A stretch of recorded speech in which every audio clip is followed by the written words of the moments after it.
This podcast contains adult language and crude humor. Listener discretion is advised. Ils t'ont pris, homme de la nuit, et tu ne leur appartiens plus. Ils m'ont laissé dans un monde de ténèbres sans tes mains sexy et tu me manques terriblement, homme de la nuit. Homme du jour, combattant de l'homme de la nuit. Champion du soleil, tu es un maître du karaté et de l'amitié pour tous. I'm wet, and I don't even know it. Thrall's balls! They're everywhere!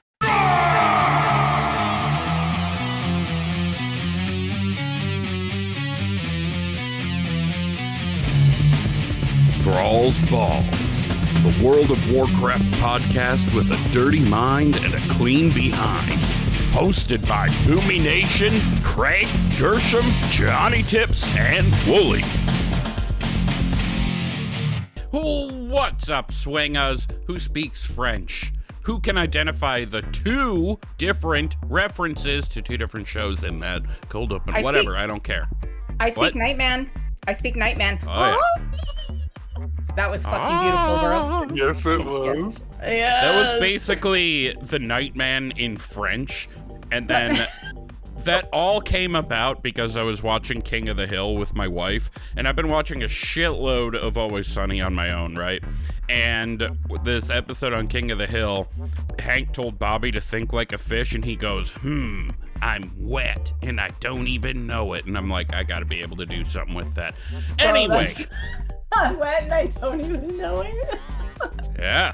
You hear the Nightman in French? Instant sploosh.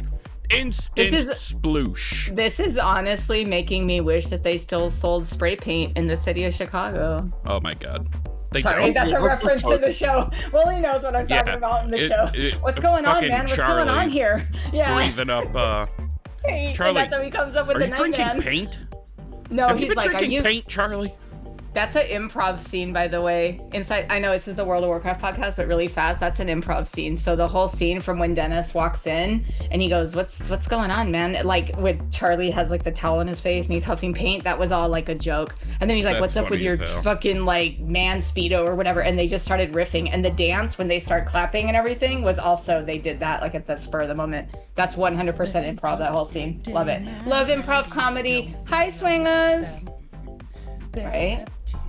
In a world of darkness. Yeah. Actually, the song's about Damien fighting the Nightman to come up. It is. It really is. It really is. It's about Charlie asking the waitress to marry him, not Dee. Oh, Johnnie just told us have a great episode in general chat. Thank you, Johnnie. Shout out. Yeah. Oh, and did you know that Charlie and the waitress are married in real life? Kick me out of the chat immediately. Wait, are they? I didn't know that. Wait, I legit what? did not know that. Shut up. It's like in every Always Sunny Discord. They're like, if you say that, you get kicked from the group. It's like a meme. Yeah, the actress that plays any of them. The actress that plays the waitress and Charlie Day are married. Huh. In real life, yeah. And so are who is it? Oh, Kaylin Olsen and Mac and D. Yeah, Rob Mack. Mac and D. Who yeah. incidentally is legally Rob named Rob. He's legally now named Rob Mack. He changed his last name. From the tbhq in the grizzly lands of Wisconsin, because we haven't even gotten our intro done. Welcome to Thrall's Balls, episode number 198. I'm Wooly, the spooky ooky blood elf shadow priest. Here with me is Gershom, the sassy ass troll beast mastery hunter. And we also, of course, have Johnny Tips, the debonair dark iron demonology warlock. I swear I'm saying tips with a P, guys. All right. This is clearly an Always Sunny podcast, and now I want an episode of Always Sunny animated in the King of the Hill style. Oh. That would be fucking dope. Or even Futurama, even. Like a crossover where they did that South Park where it looked like The Simpsons, sort of. But that wasn't a crossover. That wasn't copyrighted. Yeah, I know what you mean, though. Yeah. I don't think I can pretend that's a chick. So, what did you guys do in WoW this week? I did. Don't everybody speak at once. I did a bunch of Mythic Plus, the Delves, did my Eco Restoration. We cleared normal. We got stuck in the first boss of Heroic because apparently we had a bunch of folks that didn't know to get the cloak, even though we told them. I think it was the time boss. I think they just ran out of time. Like they didn't have time that particular week to get the cloak quest done. Because they probably didn't realize how long to get it. Gershom doesn't, right? And I'm pretty sure she knows to use the cloak. Why didn't they? We had a bunch of people that just didn't have the cloak yet. They didn't have time. I only know from possibly. I don't understand why wasn't it part of your like requirements for the raid?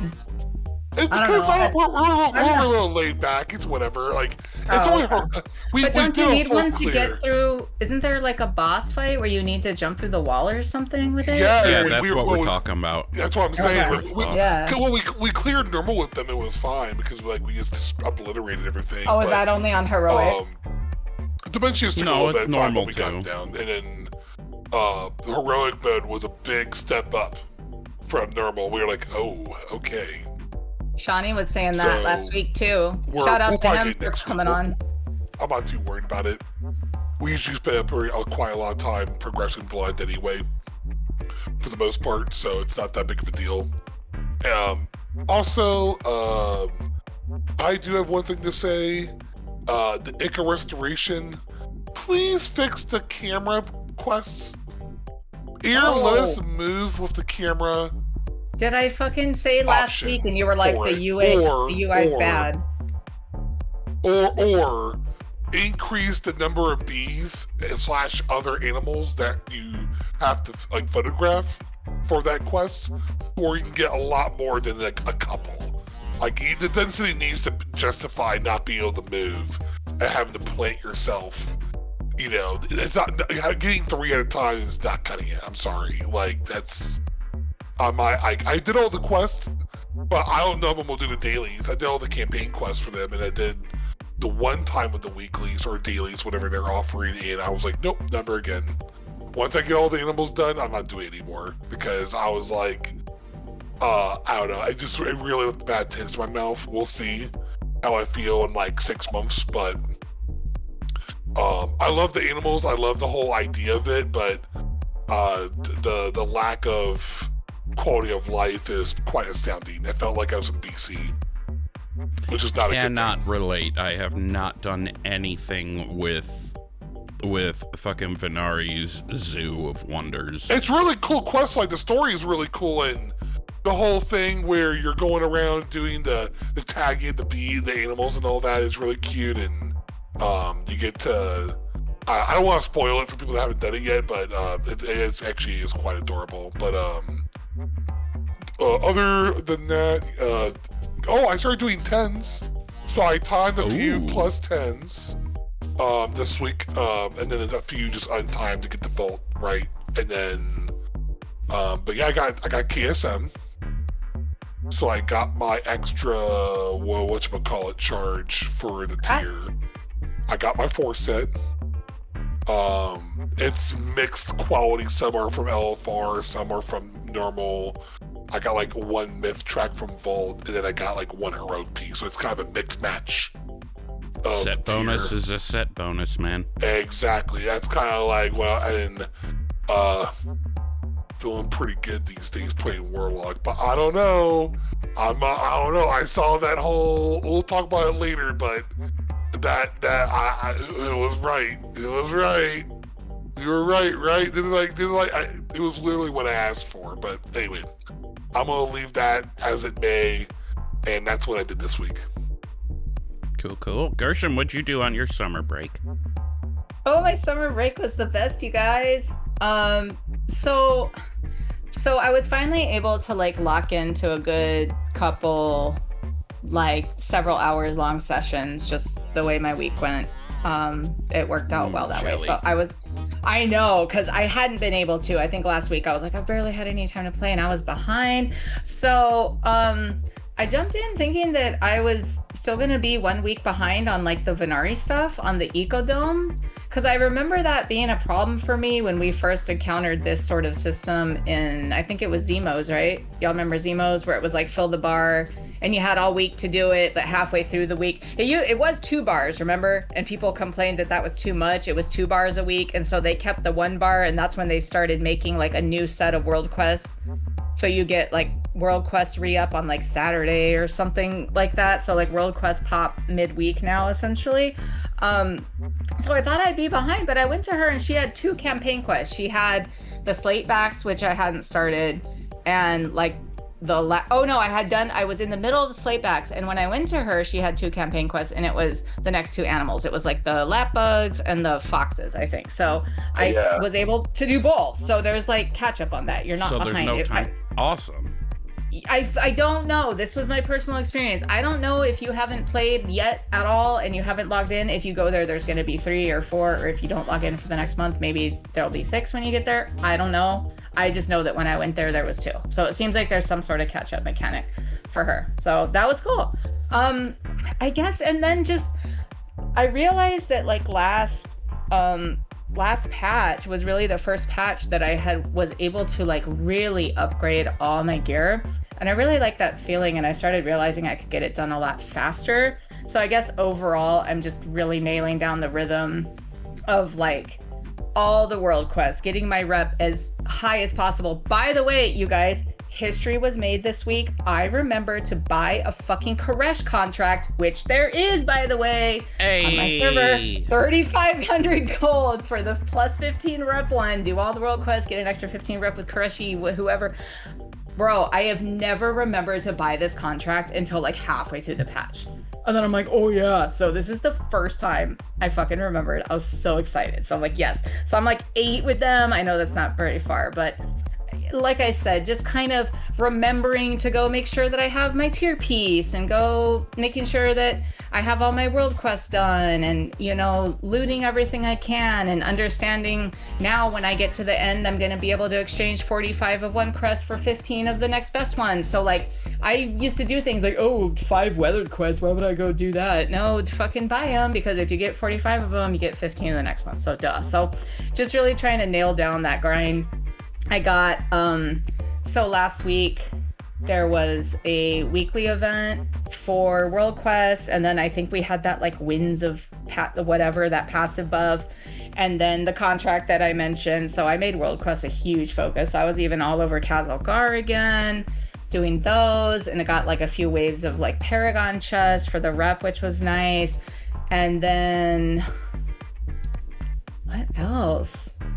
Gosh, I guess I think I really like, because I know we're gonna like talk a lot in the news, so I'll wrap it up, but I feel like when it comes to whimsy, the past couple patches, like, to keep using that word, I feel like Blizz is knocking it out of the park. Like, they clearly scratched that itch with the goblins, and now I feel like the brokers are kind of like in Shadowlands. I didn't really understand them. I'm like, oh, here's your gross food, and your legs that look like, and your faces that look like Zippo lighters, and your legs that look like, you know, coat hangers or something. I don't fucking know. So I was like, whatever. But now it's like, something that cracks me up about them is that, like, out of one side of their mouth, they're like, yes, champion, 1 million years ago, just the devouring and the dementors came, and then we gave a Zalatath, and there was this huge war. And then you turn around and he's like, I'm fucking still standing in line at the DMV. Like, you go do a world quest and they're like, I already filled out these forms, and they're gonna like punch you in the face for like asking for their permits. I'm like, bro, you have literally been to hell and back over the past million years, and you're mad that you have to fucking go get some shit notarized real fast. Like, shut the fuck up. It's just funny to me. I was a little high and I just thought that was so fucking funny. Like, I was like, why are you mad, bro? Like, you literally can live forever. I guess he doesn't want to spend it standing in line at the DMV. But yeah, that's kind of what I thought about just what I've done so far. Just, do you know who I am standing in line while the guy behind the counter has rules to follow and can't do a damn thing about it? Do you know who I am? I am Crater Leg Candleface, you dickhead.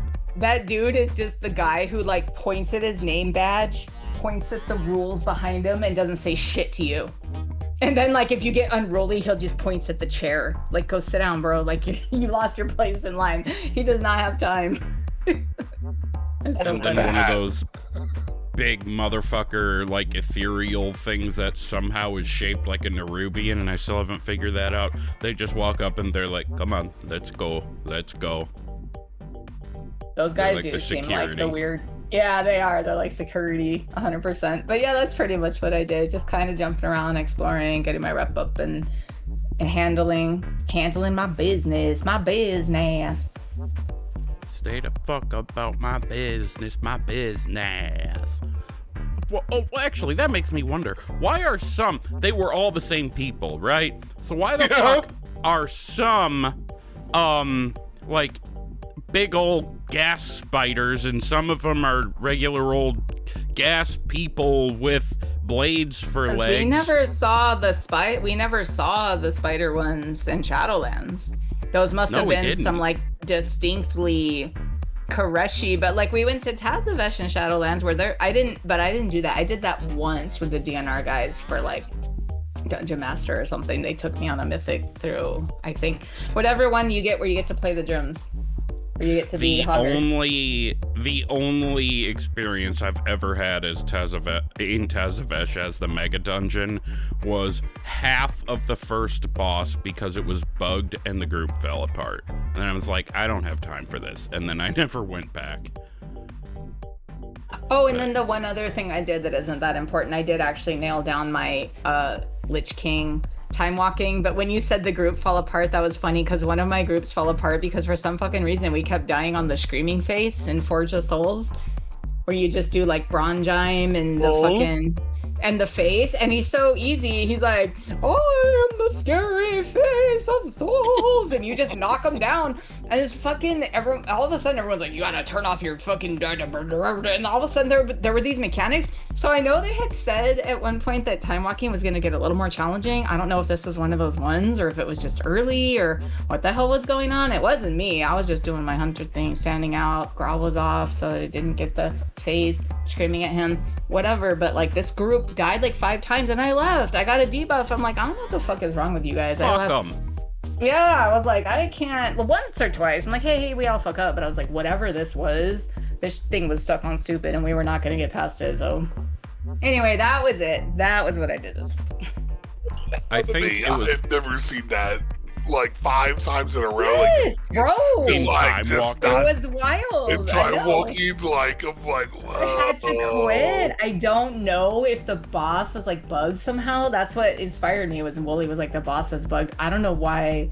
It was almost, I don't know, he was like on beast mode, or maybe my group was just dumb, but I never had that experience either. Maybe once or twice. Like there's ones, okay, like the brewery, the Pandaria one, people get frozen, they still get hit by the beard, like whatever, haha, LOL. But like this was not LOL, this was totally off the map weird. Like, yeah, we just kept wiping on a time walking boss. Yeah, I was doing an Ecodome 2, like not this past reset, but the one before, I think, that just fell apart because I thought I knew what I needed to do with the boss, and I was wrong, but other people in the group were wrong too. One guy knew what the hell was going on, right? He just kept saying that's not how this fight goes, but offered up no information on what to do. Not even when I asked, like, wait, am I doing something wrong? Isn't this blah, blah, blah? And then the group fell apart. Like, if you don't know what we're doing and you do, tell us and we can get the fucking key done. I feel like we're gonna see this guy on like r/WoW later. Like, am I the asshole for telling my group that they sucked but not telling them what to do? Like, what the fuck? Anyway, that was that it for your loadout? Yes, sir. There? Uh-huh. All right. For me, I am actually really sad because there are some circumstances in my personal life revolving around employment, namely my current lack of it, that I have made the difficult decision to not raid anymore for who knows how long. Might not just be this tier, because I need to get my shit together. And that makes me really sad because I love Mana Forge Omega. It's fucking awesome, dude. And I love raiding on a Shadow Priest. But I'm 35. I gotta make the choices that need to be made for the betterment of my child, my life. So I'm sad, but I know I'm making the right choice. So to that end, I actually haven't really been playing my Shadow Priest because it just makes me sad. And then the midnight reveal came around, right? And I'm like, Devourer Demon Hunter, huh? I was so sure there wasn't gonna be a third spec, and guess the fuck what? There is. And what really got my gonads going, that's a saying, right? What really got Are you wet and you don't even know it? I'm wet and I don't even know it. That might have been But, pre-production, sorry. I don't remember if it was or not. I do know though that what got me going there was that it's a ranged spec. So I have been wanting to play my Demon Hunter. Okay. Yeah. And if I can't raid, I might as well level my other Demon Hunter. Previously named Felswick, then I renamed him Hot Pipe, and I'm like, I don't like this. So, and by renamed, I mean in my head. I was gonna change him again later. And then that changed to Nice Egg, as in, can I hand you a nice egg in these trying times? But, I'll type this in host chat. Okay, Oh, wow. If you look at the way I have written that in chat, that is how I would be writing it. It looks at first glance like somebody might be trying to say something really, really not okay. So I don't think I can keep the name Nice Egg. So I gotta find another Always Sunny reference. It looks like Nice GG. I don't know. It looks almost like somebody's gonna say the N-word. I don't think. Well, I'm gonna say homie. I'm gonna say bro. I'm gonna say my man. That's the episode where they all like turn black for some reason, and then it's just old black man's having a dream. It was weird. That's a weird episode. Anyway, yeah, that's where I am. I am if I play my Shadow Priest, I'm just gonna be sad, especially because I have been putting a ton of work into him. So I'm switching mains again because why the fuck not? And I'm going back to Demon Hunter. My Demon Hunter on Proudmoore, actually, because why the fuck not? And my goal, because Blizzard has said there is not going to be a Season 4. And that means that we're going to be in on Koresh until like sometime before July next year, which is basically the most confirmation we've gotten. So we're going to be in this patch for quite some time. So that gives me time. I'm going to finish leveling this Demon Hunter, whose name I will have a finalized version of by next week, or maybe I'll level a new one. I don't know. And then my goal with him is to get hard mode Kaiveza, because why not? I can't raid because I can't dedicate the time to doing that. So if I'm just delving, the only one I'm letting down is myself if I can't make all the pieces fit in order. Know what I mean? But let me tell you, it is hard to get a fucking name on Proudmoore, or really any server, I bet, that is a proper reference to Always Sunny. I wanted to name him Toe Knife. Toe Knife is taken. I wanted to name him Charlie Work. Charlie Work is taken. They're all fucking taken. Oh, Charlie Work, dude. I love it. I was for sure. I was thinking that in honor of you trying to do this, I'm gonna name 2 of my pets Nice Egg and Trying Times and see if anyone gets it. Yes. I'll do it for you, bro. I was gonna go get a pair. There's these really cute purple and red grommets, and I love grommets, and I have a purple outfit, and it's voidy, so I think I'm gonna do that. Okay, it's on the calendar. Nice Egg and Trying Times. Okay, guys. Because I am not able to load WoW because of how I'm recording the show, it messes everything up. Can one of you hop on and, oh my God, Johnny, God damn it. I can't. And, Mine, the same thing happens. It cuts into my headphones and I lose the feed. I can't log on. I need to find out. I need to find out if on Proudmoore. Shit, I already forgot it. Oh, Trundle. I need to find out if the name Trundle is taken on Proudmoore. Yeah, you know, because I was going by Trundle by then for a little while. No, you just couldn't spell your name. Oh, yeah, but then I was saying that's my nickname. You only said that because you didn't know how to spell Charlie. For Charlie. And then Johnny said in our host chat, Johnny Sins will probably be his boost. You have a character named Johnny Sins? I'm not yet. He's about to. Jesus.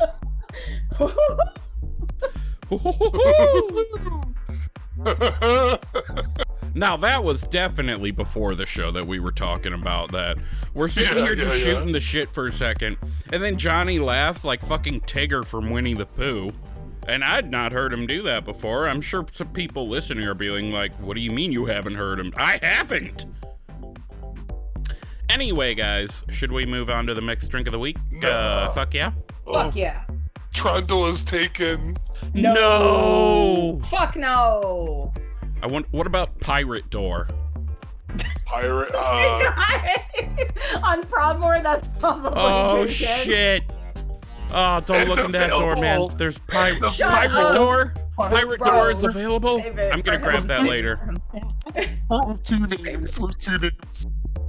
Wait, no, I can't go with Pirate Door because Proudmoore is the Pride server, and there's no way that would go over well without people assuming it's a butt-fucking joke. So what if it is? It's Proudmoore. What do you mean? There's people on that fucking server I've seen in trade chat called anal sex. Just straight up. Like, what the fuck? I saw a guy on that server named straight up. Probably the cleverest, funniest Pride name I've ever seen on Proudmoore, and I'm not sure this is even Pride, but the guy was named Blunderbussy. I love that shit. Oh, I rolled that Worgen a long time ago named Blunderby because of that. Remember? Because I was like, oh, it's multiple bussies, and we were like, what would he call it? And I still have a character that I've never played called Blunderby. Well, we have an episode title now. Blunderbussy. But no, I also might not go with Pirate Door because I want the reference to be fucking blatant. I want it to be so powerful of a reference that in a year and a half I'll be like, why did I pick this name? This is fucking stupid. You don't want anyone to call it a butt sex joke. You want them to call it an Always Sunny joke. Oh, by all means, call it a butt sex joke, but I want the butt sex joke to first be an Always Sunny joke. Right, yeah. Anyway, it's gonna get overshadowed as a butt sex joke. Anyways, yeah, fuck absolutely. Yeah, it 100% would be overshadowed as a butt sex joke. Wow. It's time for the mixed drink of the week. Fuck yeah! Fuck yeah! It's the mixed drink of the week, and before we get into it, I just want to remind everybody to please only partake of the mixed drink of the week, or any substance for that matter, if you're of legal age or legal whatever to do so. Furthermore, we're not responsible for any stupid shit that may befall you as a result of your own stupid shit. So, we have been going through what we are calling current events in WoW, and while this is still on the horizon, we are talking about it because it was just announced. I was originally going to do Plexus Sentinel for the drink this week, however, Devourer Demon Hunter, oh, that's gonna be a bitch, has quickly shot to the top of my interest list. So, instead of Plexus Sentinel, the drink this week is the Devourer Demon Hunter. I'm gonna give you guys a hint here, okay? Think of this, I'm gonna give you two hints. The first hint, void. Duh. Second hint, I'm taking something that is established and perfectly loved and known on its own, and adding something into it to enhance it, just like they have done with the Demon Hunter. Yes. So, Gershom, you sound like you're frothing at the bits. How about you go? Okay. Devourer. Okay. Okay. In 1 cup, you're gonna have some Mountain Dew and a little bit of absinthe. That's the classic. That's our Demon Hunter base.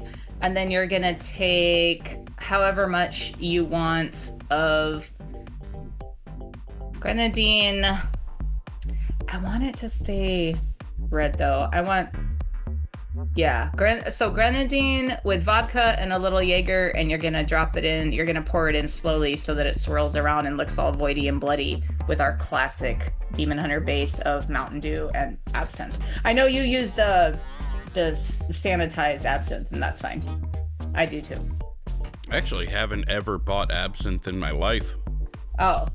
Well, you prefer to. I thought we'd had this conversation. Where like we get the Americanized one. No, I prefer to use the real stuff, but you can't get it in America.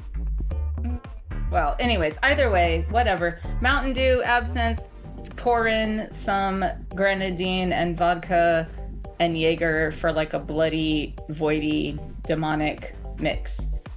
Alrighty, I like the idea. Johnny, what's your guess?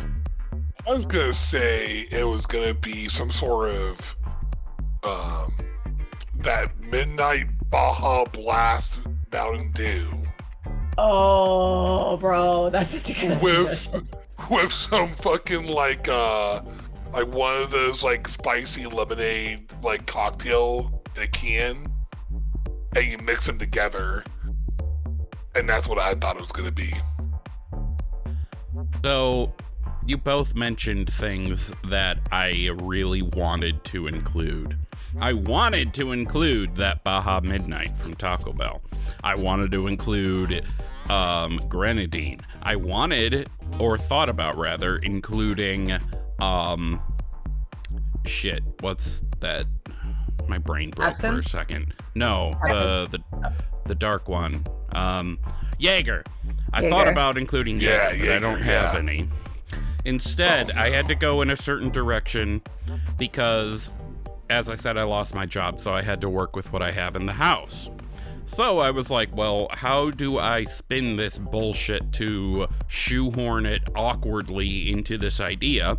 And I grabbed a simply spiked bold cherry limeade out of the fridge. So essentially, hard cherry limeade, right? And that is the base. That is the drink that can stand on its own that I'm adding something to.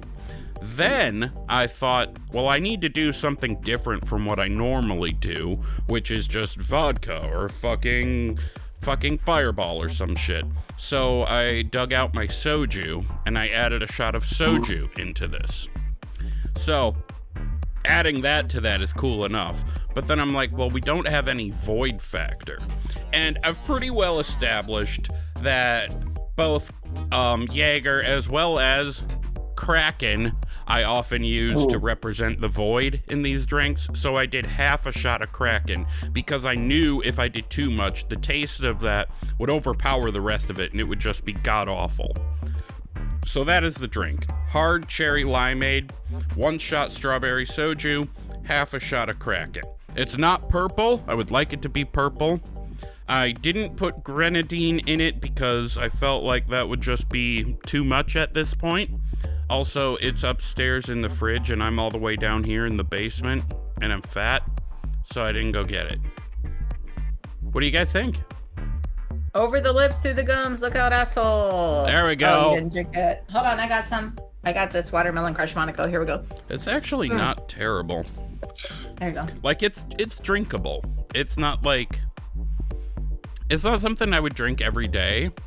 But, like, let's say you're at you left the drink upstairs. Like, you made it. Oh, no. No, I left the grenadine upstairs. Gotcha. Yeah. No, I filled that in. I'm sorry. I was like, oh, no, he doesn't have a sip. My bad. This has almost like a marshmallowy taste to it, and I can't put my finger on why. I had one of those scary... would help. Maybe, yeah. I had, like, one of those hard cherry limeade Trulies at a party at a barbecue this weekend, and I didn't care for it, but I'm not a huge like limeade. I'm not big on cherry limeade. We just happen to have it. It's just like a weird flavor. No, I get it, like, but that makes sense. That's cool. This absolutely fits the idea of, like, you ever been to the kind of party where everybody's going fucking hard, so then it's later in the night and you're running out of alcohol and running out of choices, so you gotta get creative?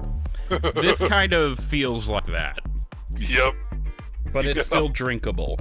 Like, I would be just fine using this for, like, a beer pong drink. Not Beirut. Nobody's putting a fucking ping pong ball in my drink. I'm not allowing that shit. That is unhealthy. Well, unhealthy. I don't give a shit about that. That is unsanitary, bitches. Wash your hands, everybody. Don't forget. It's like when you've been drinking margaritas all night. Yeah. The end of the night is always like, ugh. So that is the Devourer Demon Hunter. That is, I kind of wish they had picked a different word, because Devourer is hard to, it's like the word rural. Like, it feels awkward to say. Rural. Yeah, that's like a lot of rural. There's got to be like a quicker way. Like, Devourer. Like they always say like sub rogue or like BM hunter. Like, are they gonna call it like a dev demon hunter? Like, I don't know, Devo.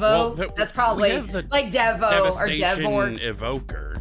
We have right, and they call Dev Evoker. Yeah, that's what I mean. Is they shorten it a lot. I'm shortening it. Devo Demon Hunter. That's what it is. Yeah, Devo that's Demon. Right, Devo Hunter. Devo Hunter. Devo Hunter. I love it.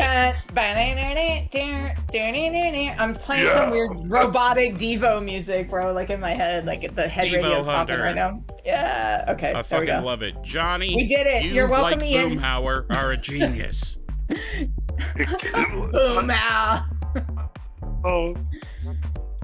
I love that. You know his real King of the Hill. You know his real last name is Boonhouse, right? Like that's how they say how. Yes, his real name is Boonhouse, and it's Boonhauer. That's how they say it, because they're so damn southern. Yeah, I swear to God, look it up. Anyways, it took me. This is now a King of the Hill podcast. It took me a long time to figure out that I never knew this. The same guy who voices Hank also voices Boomhauer. I didn't know that. Did you know that? Mind blown. Did you know that Native American man is Joseph's real father? Oh my God! I didn't know that. Dale didn't know. Also, no, he still don't know. Very, very, very big. Pour one out. Our homie who got gunned down in the name of hate. I forgot his name, unfortunately. Wait, who? The voice actor for John Redcorn. Shut the fuck up! You didn't know that? Oh, that's horrible. No. Yeah, he was gay. Killed San Antonio. Yeah, he and his partner went back to their house that they hadn't been to in a while because their neighbor was a hateful piece of shit. And the neighbor went to shoot his partner, and he got in the way and stopped him. And he has passed away now. I feel like I'm gonna barf on air. I'm not gonna barf, don't worry. But wow, it was like a month or two, a couple months ago. Actually. I did not know that. Oh my God. Yeah, the last episode. I'm pouring my whole drink out. That's horrible. The last episode of the King of the Hill revival has John Redcorn selling his red corn, like he grew some corn and he was selling it. And at the end of the episode, they gave like a little tribute to the actor. Oh my God. I had no idea. It's a huge bummer. Thanks for bringing me back down to Earth, though. Wowee.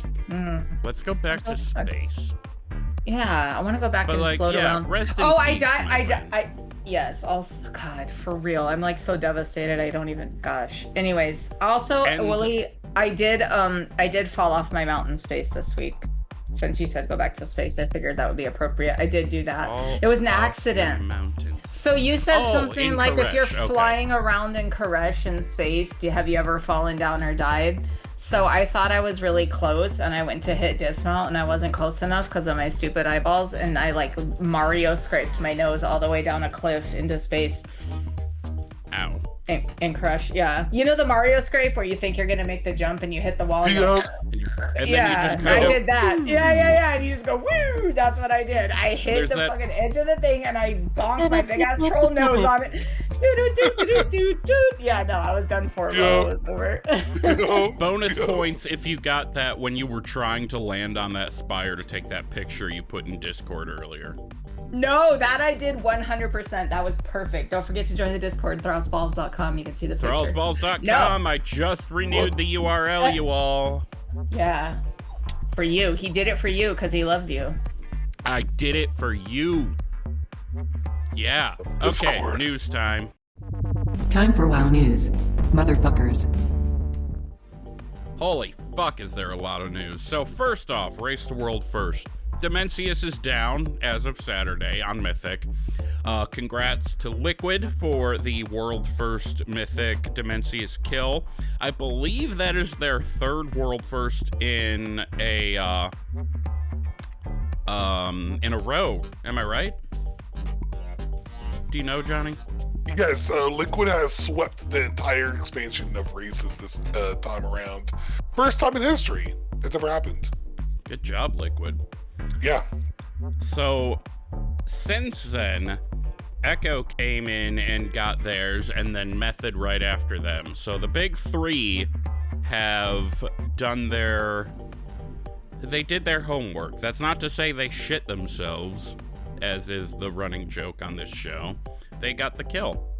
Who knows, maybe someday Alien Core will... No, I'm joking. That's probably never gonna happen.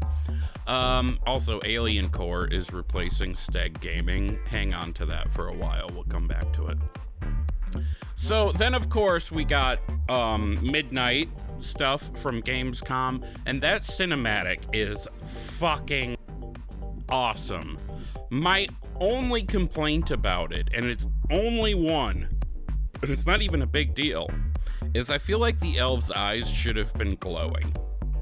That's it. That's all. That's my only input on it. Yep, I agree. Just a little bit too. There had to have been a reason that they weren't, like some technical limitation of some kind, or like if it would have looked visually distracting from all the other things going on. Just do it like Tyrannus. Just do it like Tyrannus, but like orangey. Yeah. So, if you haven't seen the cinematic, go watch it. But what happens is, it opens on Liadrin, and she's sitting at the Sunwell, and she's praying. Then Lorthamar's like, bitch, get up, I need you. And she's like, okay, bet. Then they go out onto the wall, and Xal'atath shows up. She's like, y'all are bitches, bitch. And Lorthamar's like, well, bring it on, you toe-sucking freak. And so then they're fighting all these void monsters, and like I said, for some reason, their eyes aren't glowing, but that's okay. And then Liadrin's like, oh, fuck, this shit ain't working, homeboy, and just kind of dips, and Lorthamar's stuck there playing with his wang. And Sally's like, see, you bitch, she bitched out on you. And Lorthamar was like, bitch, you ain't shit. And then she kills a couple elves with her mind just to show him that she is something to be worried about. And so Lorthamar's like, oh shit, I better shit my pants. But then Liadrin went back to the Sunwell, pray some more, and then the Great Dick in the Sky, aka the Army of Light, came through the Sunwell, and they go back to keep fighting, and that's kind of where it ends. I don't know, what'd you think of the cinematic? I was like, the moment I saw Liadrin, I was already sold on the whole cinematic. So, just the fact that they even gave her screen time, I was like, I'm in. The moment I knew there's that whole backstory of Liadrin as well, the Blood Paladins, and like that whole quest line, that linking to the Plague Lands and everything else, and like that and the money and all that shit. So I was like, dude, I'm fucking in immediately. And then, you know, obviously Zally being Zally, right? And then the whole like, I was like, cool, like the whole like her praying the second time around, and yet I saw that hand grab her shoulder coming out of the Sunwell, and I was like, oh fuck. Is that what that was? I assumed that was somebody coming up to give support. No, I think that was somebody coming out of the Sunwell being like, yo, we're fucking here. I think the Sunwell is literally a portal. Because think about it, we sent fucking Jaden back down. Yeah, exactly. Yeah. So I think that was the Army of Light coming. Yeah, exactly. I think they literally came out of the Sunwell and were like, we're here. You've got help. But and I was are they? But what it's the Army of the Light. It's the Army of the Light, just like the End of Legion. Is it so the Army of the Light was originally Lightforged Draenei, right? This is where I get a little mixed up. I'm sorry, this isn't like a no, it's not just Lightforged Draenei. It's not. No, but it's people originally Thrallian, right? So Thrallian's part of that now. Yeah. And I have rep with them, so it could be any race. You could do. Yeah. Basically. Okay. Yeah. Okay. So it's just a bunch of armored Army of the Light folks coming from Argus to help. So Is it that can where be they're from anywhere. spelled? Or They're not just on on the, Argus, Vindicart. they're They're on anywhere. like, oh. Yeah. Or They maybe can be from they anywhere were because in they have like a Vindicar or whatever, yeah. Zareth Loomis or Gotcha. whatever the fucking Demos. original light place was, you know? Heck, some of them could have been Arathi from the other side of the planet for all we know. You know what I mean? There's a lot of different places they could have come from. But we'll find out. The thing is, I think the reason they didn't show faces is because I think it includes player characters as well. They did say that. They said like it's that. us and the Army of Light coming through, and I think it's be part of the campaign. In my opinion, I think that's gonna be like the intro, like how we had the Elran thing. Armor up, champion, and help us defeat this. Help us in this battle, type shit. Yeah, 100%. I can see that. And they'll be like, armies of Stormwind, you came through the Sunwell. Yes, thank you for your help. Now get the fuck out of the Sunwell. Go hang out in this corner of Silvermoon and don't fucking come back, or we'll kill you in the throat, you bitch. For real, though. Damn, we'll kill you in the throat. I just don't understand why it's gotta be kill on sight when it can just be like Dalaran and he just port you out immediately. I feel like I think it's a little excessive and not really needed. Well then that just tells me the Sunwell is more than we think it is. Well, I think that's tied to the Sunwell. Here's what I was wondering though.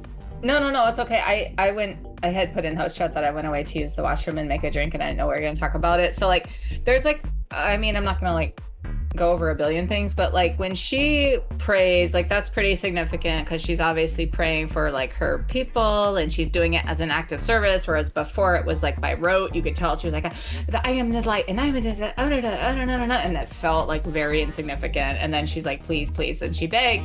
Who is listening on the other side? Is it Zira? Because I thought Illidan blew her up. I'm gonna sound like an asshole here. You guys are gonna coach me through this because this is where I'm a little shaky. I should probably go listen to Live Laugh Lore or something because honestly, who's listening? Who's listening to her? Who's she praying to? Just the light? Just this entity? And it sends like soldiers to her? Like I would assume she's talking to the light directly.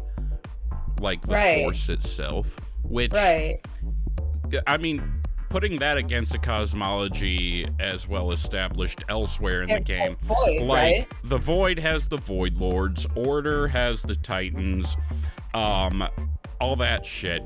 I would be very shocked if there weren't some kind of like, and Death has the fucking Pantheon of Death.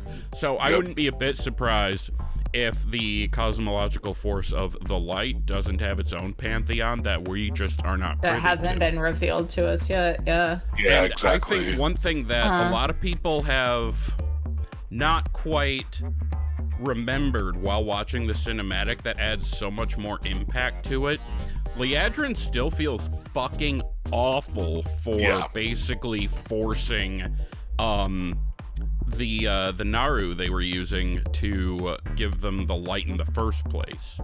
When she said I'm not worthy, kinda hijacked that's what him. she means. Yes. Oh, I forgot about that. As soon as you mentioned it, Muru. And she like assassinates him for the light, right? Like or like forces it out of him or something. I did this once. It's the Blood Knight campaign.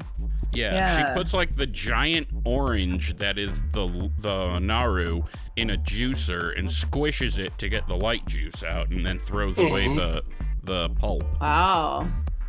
Okay. Well, she's not worthy then. I mean, I don't know. That's right. I don't know. It made me want to make a Belf Paladin. I'm telling you that. Me today. Wow, that's wild. I thought you had one. Anyways. Oh, I do somewhere. I don't remember his name. Plagris, I think his name is. Or I thought you did the heritage because you got there was like a weapon or something that you wanted. I don't have the Paladin, the Blood Knight armor set. I wanted to get it, and I never dusted off that Blood Elf Paladin to do it. So I might make a Blood Elf Paladin during Lemix. We'll see. My intent is to level one of every character during Legion Remix to get the class mounts, but that's a story for another day. So yeah, that's a really goddamn good cinematic. A lot of people online had a huge problem with it. They got hung up on stuff like the eyes not glowing, which I don't like. Yes, the eyes should have glowed, but it's not that big a deal. And they're coming out and saying that, well, the cinematic from original BC is so much better. And like, it really isn't, in my opinion. Like, I think people are just, that might have, like me, been like, wait, that's all the information we're getting from the whole Gamescom thing about Midnight, without realizing that that's because we've been given a lot of it already, and they wanted somewhere to put that frustration. So that's why I think they're trashing on it. It was a great cinematic. Mr. Taryn Gregory, you and your team are great. Unbelievable. So fucking 10, 11 thumbs up, bro. So fucking wild to me. I've watched this shit like 89 times, and I had like half of a fucking ego death when I was really high a few nights ago. I was actually chatting with Boomy. Don't forget Boomy Nation. He's out there. Hi, Boomy. Come back. Yeah, he will. Eventually. But I watched his reaction, and I was chatting with him a little bit, and I was just like, I was bawling. I watched it like 3 times, and I was like, this is actually significant. The art was beautiful. I don't have any problem. I understand what people are saying about, oh, her skin texture, the glowing eyes. Where I put a lot of focus actually was on the fact that I feel like and I know that in-game, you know, gameplay graphics are always going to look different because it's real time and it's less resolution, whatever. We all understand. But they took Xalatath from a kind of childish looking, look, I'm just going to say it. I know we don't do politics, but it was kind of like the JD Vance baby meme, like her face before. And now she's like, fucking, she's pissed. She is done with this shit. She's like, oh, I quested with you. I was funny. I was sarcastic. I fucking tried to, she's fucking done. She is playing all her psychological games, hot as fuck. She's like sneering at you. I guess the point of this is like, for the first time in my life, I'm simping, bro. I'm like, I need a Xalatath poster like in my fucking room. Like, I don't give a shit. Like, I am down for this bitch. I don't give a fuck what she does. And I think I did that a little last week. I was like, oh, dummy mommy, she's better than Sylvanas. Bro, I am down. I have never simped before. I am all about fucking Xalatath right now. I want the shirt. Shout out to the Discord. You want to buy me a Christmas present? I'm a women's large Xalatath t-shirt. I've always accepted. Bro, 1000%. I'm all about this. And the way they're developing her, woo, like I was talking before about the whimsy and the storyline and the story dev is so good. She is getting fleshed out so well. I'm really pleased with this development. Oh yeah. I'm wet and I totally fucking knew it. Yeah. And making her feel old school is what they're doing. Yeah. For those of you who didn't hear it, I'm wet and I totally fucking know it. Okay, we're good. Yeah. Sorry, I didn't mean to talk over you saying that. I wanted to know because you said I wanted to make everyone know that I fucking said that shit. I'm down for her 1000%. I hate her guts, but isn't that the best though? It's a hate now, fuck. Is it necrophilia? It's right there, bro. No. Is it necrophilia? No. Because she is inhabiting the dead body of a different elf. You know what? Now, because then you're gonna ask me about how I feel about toes. I don't know. I feel like it's not, because I feel like she just kind of kicked that soul out of the body and took it over. Yeah, it's not. Anyway, continuing forward. So, we also, over the couple days after that, got a lot of information, more detailed than we may have had before about what to expect in Midnight. So, they were holding 2 cards close to the chest that they didn't tell us about. The first is what people were wondering why didn't happen in the War Within. The Haranir are a new allied race. More on that in a little bit here. And then, as we've already established, there is, I was wrong, a new spec for the Demon Hunter coming in Midnight. It is the Devourer Demon Hunter, and Void Elves will be able to be Demon Hunters. So I was right about that part. I didn't think it was going to be a Midnight thing. I thought maybe an 11/27 thing, but whatevs. So, the transcription here from the YouTube short about the Devo Hunter is a new 3rd Demon Hunter spec is coming to World of Warcraft Midnight. Here's what you need to know. The new spec is called Devourer. Devourers utilize ranged cosmic and void powers to rip soul fragments from their enemies and fuel their spells. As a fast and fluid ranged DPS spec, Devos find a perfect balance between chaos and control. In your toolkit, you'll find a voidified metamorphosis. The twist is it now lasts as long as you feed it with souls. The Hunt is now void charged, marking targets and unleashing a series of cosmic attacks. Then there's Reap, a sweeping scythe attack that consumes all your soul fragments in one huge burst of damage. You build up, then you cash in. Finally, you have Void Ray, a piercing ray of void energy, and Collapsing Star, channeling the death of a star into a huge blast that grows stronger the more you use it during metamorphosis. Gotta be honest, guys, that sounds fucking awesome. And yeah, that sounds exactly exactly my play style too. Yep, it's fucking dope. Like the build and spend is the play style I really fucking love. It's why I like Destruction Warlock so much, because you build and you spend. And I'm excited for this because it's a ranged class. Okay, mid-range, but still fucking ranged. You can think of it like the Dev Evoker that's like at that mid-range. It's not super far off. You're not like a mage hanging out way back there. But still, this isn't in the notes, but they did mention in some interview or another that there are 2 different ways of playing the Devo Hunter. Like, you can have that like pure mid-range kind of thing, but then there's like a hybrid of sorts where you're like dashing in, poke damaging, and then flying back out, kind of like you're playing League of Legends. Puke, I hate that game. Not because it's a bad game, but because the community is fucking garbage. I said it. I've encountered way more assholes playing League than I ever have playing WoW. How many banned accounts? It's not even hard. Check. Tons. How many banned accounts? Let's find out. Show me banned accounts. So, you might be wondering then, what are the hero talents for this? Well, they are considering a lot of names for the hero talent, the new hero talent they'd be adding in.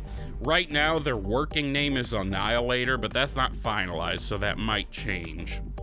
So that is, weren't given a ton of information about that, but 50,000 League accounts versus 270 in WoW being banned. Well, League is also a newer game than WoW by like 10 years.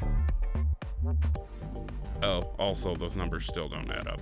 Anywho, I'm getting distracted. So, Annihilator hero talent. People have been wondering, well, what does this mean for the existing hero talent array? So, Havoc and Vengeance can both either be Eldrachi Reaver or Felscard. My understanding from what I read, and I did not put this in the notes, is that I believe away from Vengeance, the tank spec. So if you're Havoc, you can be then either Annihilator or Eldrachi Reaver. So Annihilator with Devourer, Eldrachi Reaver with Vengeance. And then Vengeance would be either then Eldrachi Reaver or Annihilator. Then, okay. Devourer, this is confusing to try to talk about while visualizing it, but you get what I'm saying. They're reworking it a little bit. Now, they did tell us something, and this is not just about the Demon Hunter. They are adding some new talents in for us to play with. They're doing what they're calling Apex talents. Those are new talents that they're going to put into the spec tree. They describe them as a multi-talent, multi-rank node. I'm sort of imagining a node that opens up in several different directions and choices, as in one node where we can put 4 points into such and such choice, and there are others we wouldn't be taking. It's not required that we do that, but it's strongly encouraged. I don't feel like they explained this very clearly. I want to see a graphic before I know what the hell they're talking about. But if it's what I'm picturing, it'll be neat. I believe so. They told us the total amount of talents that they're adding in that we can choose from, but I've forgotten how they all lay out. I wasn't planning on going into super big detail about it anyway. So, Quel'Thalas and Silvermoon. Eversong Woods and Ghostlands have been combined into one zone, Quel'Thalas, which lore-wise is exactly what it is anyway, which is fine. And it would not make sense to me if it was still the Ghostlands all these fucking years after Arthas went and farted in it. So, whatever. So, the 4 midnight zones then are Quel'Thalas, Zul-Aman, is it? And Haranir and Voidstorm. Zul-Aman is, you'll know, the raid. They have reworked that into a zone centering around the Amani trolls. And, okay, I'm gonna get red-shirted really bad here, guys. Zul'jin, is that what his name was? From the Amani guy with the one eye, or the one arm guy? Yes. Yeah. Yes. Okay, so his grandkids are in charge of these people, and they're apparently not as mean as he was. I don't know. Keep him mean. Keep him mean. Less But what I'm vengeful. confused, though, here's something. I'll come back to this in a second. Haranir is the home of the Haranir, so it's kind of like underground, spooky, kind of bioluminescent and glowy and all kinds of shit. And what's actually really cool, get more on this in a minute, there's not any buildings there at all. All the architecture is grown from like tree roots and shit. And then of course there's Voidstorm. It's, I'm imagining, gonna be somewhere in the sky over Quel'Thalas, or maybe even over Quel'Danas, I don't know. But it's kind of, you know, the void realm of sorts. And in there is where the biggest of the first 3 raids is going to be. More on that in a second. So, if people are curious, the original zones for the Blood Elves, the starting point, they're not going away. They're just kind of getting all the timey-wimey bronze dragonflight treatment, I am assuming. So, like, you make a new Blood Elf, you're doing everything fine there, fine. That all works just fine as it is, because it's already contained as an instance. If you go into the existing world, though, and say you're in Eastern Plaguelands and you try to fly through where that portal was, it's not going to be there. You're going to end up in Quel'Thalas. And that's fine. Or maybe, like, they're going to post up that bronze dragon girl. What's her name? Yeah. Zoradormi? Or, yeah, like, something instead like of the that. Portal, it'll be like, oh, take me back to this place, or that Probably, phase of it, or that phase of it, yeah. That's what I would assume. I would assume this has got to be like the easiest of the zones to preserve, because it's its own instance already. Yeah, well then also, yeah, a little bit, because they did it differently. Oh yeah, when like Undercity got destroyed, you had to go see her, but that was a whole different, like, you could roll an undead and have Brill and none of that would change, but once you came out, that might be kind of like the groundwork for this, because they've done it before. Like, nothing about the Undercity being destroyed in BFA had anything to do with if you rolled a Forsaken in like Brill or something. Am I off point here? Because like that's what it feels like. No, you're 100% right. And then once you came out of Brill, you ran into Zoradormi and you're like, okay, I'm going to old school because I want to do it, or I'm going to go to BFA part and do that part. So it might be something like that. Brill has got to be my favorite secondary town, I'm gonna call it. You know how all these starting zones had their secondary towns? Mm-hmm. Like humans had Elwyn, they had that little monastery they start out with, but then there's Goldshire. Fucking Night Elves had Aldrassil, and then you go up and there's that little village, I forget the name of it. Brill? Oh my god, I miss Brill. They need to rebuild Brill. They have made it a point that we know as players that lore-wise, Undercity has been getting some work. They've been bringing it back. We need to see that in game, and we need to see Brill come back alongside it. Bro, you're probably gonna see that. Oh, I don't know wouldn't how be yet, surprised. but yeah, no. You're gonna If see not that. during midnight, then perhaps during the Last Titan. I don't know. So, as we mentioned, Silvermoon is the hub, but most of the city is still only open to the Horde. As they put it, alliances still kill on sight, which I think is fucking hilarious, because it's like they just came through the portal and decided to shove their light-forged wieners into Xalatath's face. Okay, cool, thanks for the help. Go into that corner, don't come over here, or I'm gonna kill you. I think that's hilarious. Hey, But that said- Hey, Xalatath, does my dick touch your asshole? Sorry. Oh my God. Listen to last week. Sorry. I'm assuming that the bit the Alliance is allowed into is kind of what's going to be the hub for everybody, which Yeah, makes of me course. think that there's going to be like the auction house, all that stuff in that area. So there's Yes. probably not even going to be much point for everybody else to even It's gonna be like a into portal the rest room of or the whatever. It would be and, like a sanctuary is what they call it, right? Right. Yeah. But like, I don't think there's going to be much room for us as Horde to even go into the rest of the city. Because I can't imagine... So, Murder Row is becoming a dungeon, right? That sounds Right, awesome. yeah. You're going to be going down there and being like, hey, Warlocks, why are you doing Warlock stuff? We've let you for a Hey. long time, but now suddenly we're deciding we don't like it. What's the deal? I can't imagine the entrance for that being such that you have to go into the big part of the city to do it. Because, like, how are you going to do that as Alliance? I want one of the bosses we'll in that see. dungeon to be one of the brooms that are always like running around that damn city.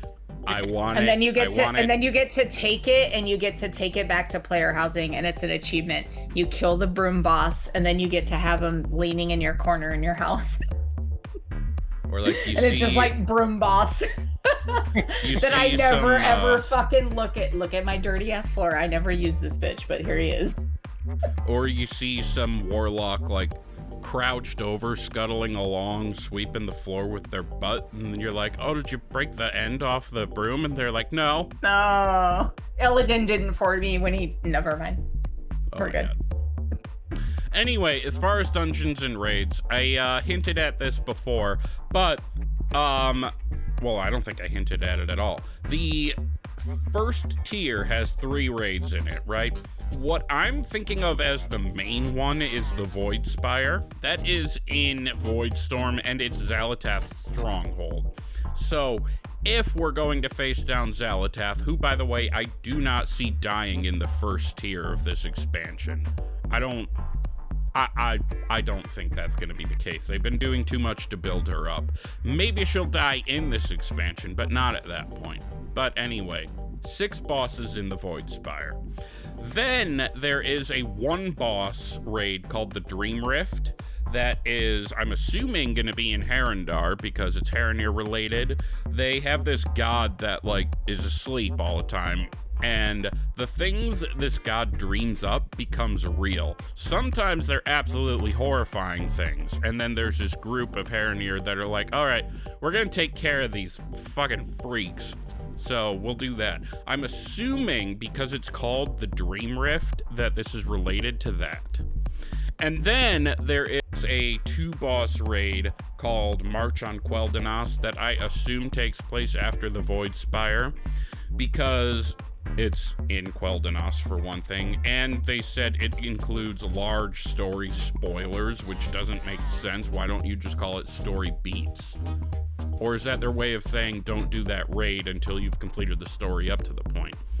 It's their way to make sure that I'm wet without fucking knowing it, dude. Like, I want to know what the bosses are. Like, why do you say some shit like that? I know this is like fucking, it's a theme right now. It's a trope, but what the fuck? Why do you say shit like that? Like, I feel like a lot of fucking bosses, and now you got me speculating. Yeah, I love it because we do a podcast, but goddamn. Y'all got me working steady. I got kids. I got a job. I can't speculate about WoW all day. I wish. So, this actually makes me think, if Xalatath is going to die in that first tier, which I think would be a waste, personally. They've been doing a lot. Do you with think her, that she's gonna be one of these guys? I think she'll show up in Voidspire for sure. That's her stronghold. But if we're gonna kill her in a raid, I think she'll be a boss in March on Quel'Danas. Yeah. Oh, or we're gonna kill her. Whatever thing takes her power away, or like after we kill her, something else comes through that we don't know about. Or some other crazy shit happens. Maybe Dimensius kicks her out of the Dark Heart, and he's like, "Bitch, you're a shitty daughter." And then he's like, "You handle her." And I don't know. Because wasn't she like trying to hide in there with him for a little bit, or is that over? No, she got trapped in there at the end of Manaforge Omega. So like, and so he kicks her out. She escaped it. She escaped. That's the whole reason why. Oh, that's the one thing I didn't do yet this week, guys, is story mode. Oh my god, I suck. I do this all the time. No, I'm good. My theory is Locust Walker isn't really dead. She sucked him into the Dark Heart as a means of escape to like take her spot. Wow. But I also don't think we've seen the last of Dimensius because he's not dead. He's just contained. So I think at some point we are going to need to go into the void itself because void shit can't die unless it's in its own plane, you know? So whatever, kind of like the Fell people. And then the other thing they told us that I am shocked we actually called this several episodes ago. I don't remember the conversation and I don't remember which one of us said it, but our new Delve companion is Valera Sanguinar. Did we say that? I'm pretty sure we said that. You mean Verisa Windrunner, right? No, Valera Sanguinar. No, I'm being she's sarcastic. making a joke. I'm making a joke about my own stupidity a couple weeks ago when I said that, and I got them confused. Anyways, yeah. I feel like Verisa needs more story though. She's just so. She's all over. Oh, she will. We're going to Windrunner Tower. Yeah, I mean, just go be. We're going to their ancestral homeland. I'm sure there's going to be a lot going on there. We're literally going to their house. Like 100% of Verisa that we know of is because of other people, like her fucking husband, her kids, her nephew, her sisters, even to a lesser extent her brother. We don't fucking nothing from Verisa herself. She needs her own shit. She needs to be badass for about 5 seconds and then she can go back into obscurity. Well, they did like a little preview of that. This was way back in Shadowlands, but after like the whole Sylvanas thing was like over or whatever, and her and Illyria they're talking, and this is years ago, but I feel like they're gonna bring her back. I feel like this is one of those things where Blizz does. We're like, oh, we're gonna bookmark her here, and she's not there anymore. But she's like, oh, what are we supposed to make of all this? And Illyria's like, well, you're gonna see what's coming, or something dumb. And then it's like, I don't know. Like they definitely left the door open for her. It's a lot of story writing skill, right? But she's definitely coming back. I can't wait to. I don't like how she's like the lesser, like the one that we don't see as much. Right. I feel like, why? Because I used to say like, oh, don't do another Windrunner sister, but now it's like, well, kind of you have to, because you're really going to Windrunner home. You're going right into their house, like Johnnie said. If Arator's going to be playing such a huge role, you can't talk about him and not acknowledge the fact. You can't have his mom and dad in the background as if they're the people who fucking raised him. You have to talk about Verisa because she fucking raised him. I want a moment where Illyria tries to say something to Arator like, my son, don't do this, I'm afraid for you, and blah, he's blah, like, blah. Yeah, and then Verisa's my mom. And then Verisa needs to stand up and be like, bitch, fuck you. I know you went off to do some heroic shit. Awesome. Good job. I raised him. You don't get to fucking talk to him like you know him, you bitch. And then she slaps him like we're on Dynasty. That's really funny. And then she wakes up and it was all a dream. No, I'm just kidding. But fucking, I do feel like Marisa does need a bigger voice, so I don't know how we got on this trope, but yeah, like, and also Arator's hair looks really good. We got on this because of Valeera. Yeah, I know, sorry, go ahead. Anyway, new Delve companion, Valeera Sanguinar, and we are at an hour and 15 minutes, by the way, so I'm gonna keep the ball rolling here. I'm excited for Valeera as a Delve companion. I'm a little apprehensive, though, because Bran was not a campy stooge until Delves came about. And I hope they don't turn Valeera into a campy stooge. Okay, so allied race, the Haranir. There's a lot to mention about them, but I'm just gonna say their classes. They're gonna be druids, hunters, mages, priests, monks, rogues, shaman, warlock, and warrior. I feel like they could have made an argument for paladin, but that's fine.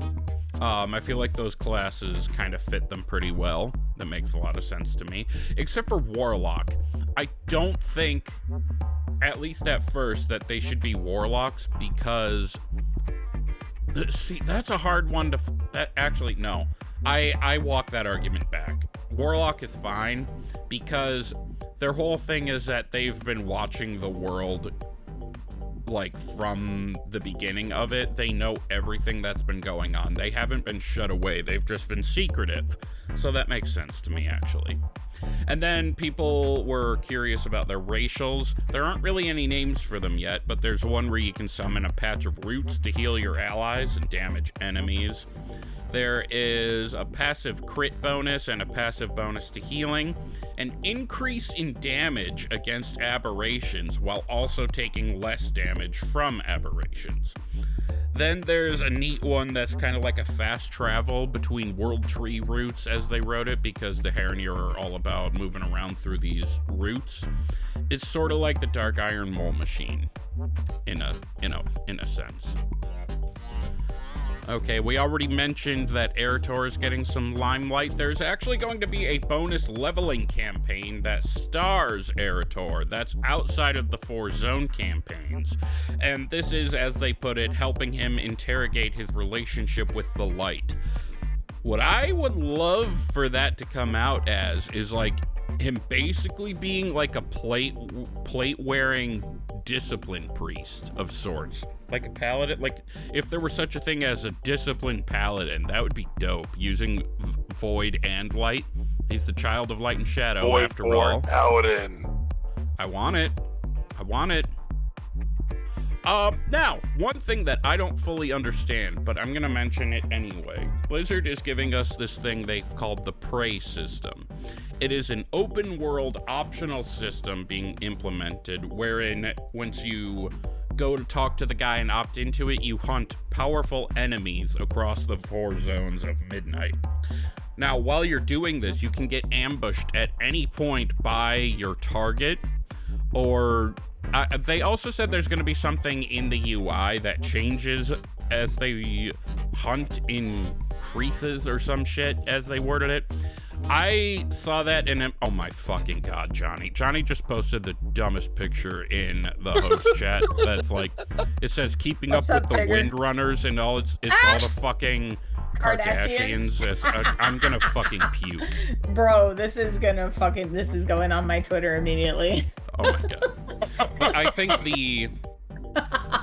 what they mean for this, I immediately think of like the bounty contract in Call of Duty Warzone, where like it gets more red the closer you are to the people who are hunting you. So that might be the case with this, but we'll see. There's 3 difficulty levels for the Prey system. There's normal, hard, and nightmare. Normal would basically just be like just as difficult as the open world is in WoW at baseline. Pretty much just an introduction to the system. And what you can get from this is, from what I understand, cosmetic rewards like mounts and housing decorations and shit like that. And we did talk about this when it leaked, but there are officially released pre-orders now for Midnight, which, holy shit, really? But there's the base edition, $50. That comes with The War Within, Midnight, a level 80 boost, 500 Traders Tender, and early housing access, which, cool. The Heroic Edition is $70. You get everything in that base edition except 1,000 tenders instead of 500. Plus the Light Strider Raymond transmog set and the Lightwing Dragonhawk Skyriding mount. Then there's the Epic Edition for $90. You get everything in the Heroic and the base, with the Trader's Tenders being 2,000 instead of the 1,000 or even the 500, plus now a Voidwing Dragonhawk mount and a Void Strider transmog set, 2 pets called Hope Flutter and Doom Feathers, 30 days of game time, 3 days early access to Midnight, guaranteed beta access, and some cosmetic stuff for your house, which we mentioned before, but Light and Void gazebos, Light and Void fountains, and then portraits of Illyria, Tyrallion, Arator, and Xalatath. Neato mosquito. So that is it for the news. Before we get going here, I'm actually going to call this my final thought because, you know, we're just about there anyway. The ADL, the Azerothian Delvers League that I announced on the last episode, the organization I'm building alongside it was originally called Stag Gaming. I've decided to change that to Alien Core Gaming because that is a more fun name. So keep watch for any more information on Alien Core as well as ADL. Nothing new to announce yet, but I'm working on it as much as I possibly can. As I mentioned previously, I did lose my job, so some stuff has been a little slower to put together than I meant for it to be because I've been having to do some pretty intense job searching. I've got a couple promising leads out there, so hopefully that'll be resolved real soon. That's my final thought. What are your guys' final thoughts? Also, Johnnie, my you got second one? final thought is, Johnnie, you put that in the wrong chat channel. Did he put it in host? Oh, I just put it on my X. Oh, with the Windrunners? No, the ADL, Azerothian Dungeon League. I'm hyped. Everyone I've told about it is super hyped about it, so come to... I want to do it. Yeah, it's gonna happen. It's gonna be a thing. 100%. Everyone I've mentioned it to is like, what? That could be a thing? We need something like it. Yeah, the game needs it. No one's doing it, and it might as well be us, because I can't see anyone wanting to do that. No one represents the solo player besides Dave from Solo Q, right? And like... Dave can't do everything. He's exactly, not Superman. exactly. And obviously, there's a proper invitation to Dave as well. I mean, come on now, come on. Hi, No, Dave. Dave is an island. Oh, I love me some Dave. Yes, go check out Solo Q. Sorry, we have a long friendship. We've been friends for years. I love Dave. He's so amazing. Well, that was my final thought. What are your guys' final thoughts? For justice. It's kind of like a we're so back baby moment. I don't mean to steal that from Immune over there on DNR, but he really encapsulated that. Like, we're just so back baby. And shout out to Dave, shout out to all our friends. I'm just really looking forward into moving into this next part of content with my friends and my community. I think I don't often do a final thought like this. I normally have something funny to say, but I really just have come to a point where I love and appreciate you all so much. And I think it's great, and I'm really enjoying the game, and I can't wait to move forward with y'all and just have a good time. Thanks for listening. Yay! All right, I really gotta pee real bad. So, we're gonna get out of here. Go ahead and follow us in the social media places, and of course you can find the various proper spellings in the episode description. But I am at Wooly08 on Twitter, Instagram, and Blue Sky, and at Wooly_08 on TikTok. Gershom is at Hunter Gershom on Twitter, and at Hunter Gershom with 2 R's on Instagram. Boomy is at Boomy Nation on Twitter, YouTube, basically any social media presence he has. Johnny Tips is johnny.tips on Discord and at johnny.tips on Instagram. And then, of course, Craig!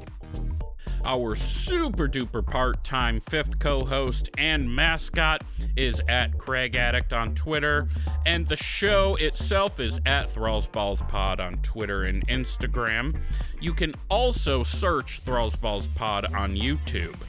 I should have had that RSS feed uploaded by now, but I kind of got distracted by life. I'll get that up there soon. So yeah, ThrallsBallsPod on YouTube, at ThrallsBallsPod, Twitter and Instagram. Email us with any feedback or questions, thrallsballspodcast@gmail.com. You can also leave feedback on Spotify, Apple Podcasts, or in a specialized reviews channel on our Discord. You can go to thrallsballs.com to find our link tree.